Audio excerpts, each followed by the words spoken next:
오늘 각종 사건, 사고 소식을 전해드리는 포인트 뉴스입니다. 첫 번째 소식입니다.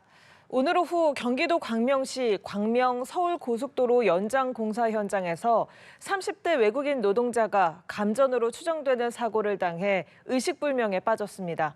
해당 현장은 최근 이딴 사고로 대국민 사과에 나섰던 포스코 ENC가 시공을 맡은 곳이었습니다. 임광빈 기자입니다. 경기도 광명시 광명 서울고속도로 연장공사 현장에서 감전으로 추정되는 사고가 난 시간은 오후 1시 34분쯤입니다. 미얀마 국적의 30대 남성 노동자 A씨가 공사 현장 지하 18m 지점에 고장난 양수기를 점검하기 위해 들어갔다가 사고를 당한 것으로 파악됐습니다. 심정지 상태로 인근 병원으로 옮겨진 A씨는 현재 호흡은 회복됐지만 의식은 아직 돌아오지 않은 것으로 알려졌습니다. 사고가 발생한 공사 현장은 국토교통부가 발주하고 포스코 ENC가 시공을 맡았습니다. 이번 사고는 포스코 ENC 정희민 대표이사가 자사 시공 현장에서 발생한 이딴 사망 사고에 지난달 29일 대국민 사과문을 발표한 지 엿새 만에 발생한 것입니다. 지난달 28일 경남 함양 울산 고속도로 의령 나들목 공사 현장에서 사면 보강 작업을 하던 60대 노동자가 천공기에 끼어 숨지는 사고가 발생하자 다음 날 회사 측은 대국민 사과와 함께 전체 현장의 작업을 중단하고 안전점검에 들어간다고 밝힌 바 있습니다. 이번 사고가 발생한 광명 서울고속도로 현장은 안전점검에서 문제가 없다고 자체 판단해 오늘 작업을 재개했던 것으로 파악됐습니다. 포스코 ENC에서는 올 들어 4명의 산재 사망 사고가 발생했습니다.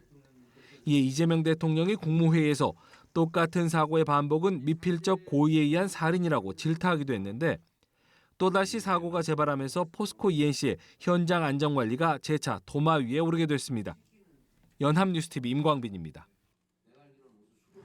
다음 소식입니다.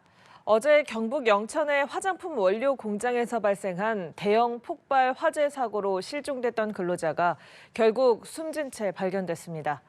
경찰을 비롯한 관계기관은 사고 원인 규명 등을 위해 합동 감식을 진행할 계획입니다. 정지훈 기자입니다.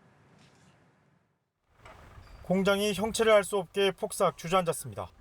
모두 타 뼈대만 앙상하게 남은 다른 공장 건물은 검게 그을리고 철골 곳곳이 휘어졌습니다.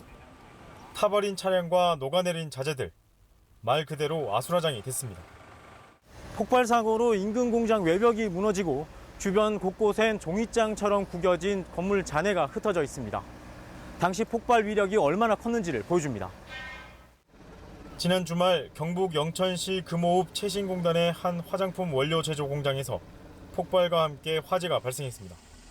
폭발 여파는 300m 떨어진 상가까지 퍼져 편의점 유리가 산산조각나고 일부 주민들에겐 대피령도 내려졌습니다. 처음에는 폭발음이 거의 전쟁 난 것처럼 폭탄 터진 것처럼 폭발음이 났었고 보셔서 아시겠지만 저희 회사도 지금 외벽이 다 무너진 상태라서 이 사고로 3명이 다치고 40대 근로자 1명이 실종됐습니다. 수색에 나선 소방대원들은 사고 하루 만에 제조원료 공장 2층에서 잔해 속에 있던 시신 한 구를 발견했습니다. 경찰은 실종됐던 공장 관계자 A씨로 보고 정확한 신원 확인을 위해 국립과학수사연구원에 신원 확인을 의뢰했습니다. 해당 공장은 과산화수소, 아세틸렌, 폼산 등 폭발 위험이 큰 화학물질을 다량 취급해왔던 것으로 확인됐습니다. 이들 화학품은 단독으로 폭발하진 않지만 화학 반응성이 커 다른 물질과 혼합 가열되거나 촉매화 반응 시 발화하거나 2차 폭발의 원인이 될 수 있습니다. 아세틸렌도 있고 과산화수소도 있고 여러 가지가 있었습니다. 위험 물질이고 취급하는 물질은 많아가지고. 경찰과 소방, 국가수 등 관계기관은 현장 합동 감식에 나서 정확한 발화 지점과 폭발 원인 규명에 나설 방침입니다. 연합뉴스TV 정준입니다. 마지막 소식입니다. 80대 노부부 고객의 집에 침입해 강도짓을 벌인 농협 직원이 검찰에 넘겨졌습니다. 해당 직원은 범행 당시 매달 수백만 원씩 갚아야 하는 빚이 있었던 것으로 전해졌습니다. 한웅희 기자입니다. 경기도 포천의 한 농협지점 직원인 30대 A씨. 지난달 28일 포천시 어룡동의 한 80대 부부의 집에 흉기를 들고 침입했습니다. 자신이 일하는 농협의 고객이기도 했던 노부부를 위협하고 결박한 뒤 귀금속과 현금 2천만 원을 빼앗아 달아난 혐의를 받습니다. 범행 뒤 4시간여 만에 평소처럼 출근했던 A씨는 근무 중 경찰에 긴급 체포됐습니다. 검거 당시 A씨의 가방에서는 70돈 상당의 귀금속이 발견됐고 현금은 자신의 계좌에 입금한 상태였습니다. 범행은 왜 정상 출근하셨습니까? 경제적으로 뭐 어렵습니까? 범행 발각 안 될 거라고 생각하셨습니까? 피해자에게 할 말 없습니까?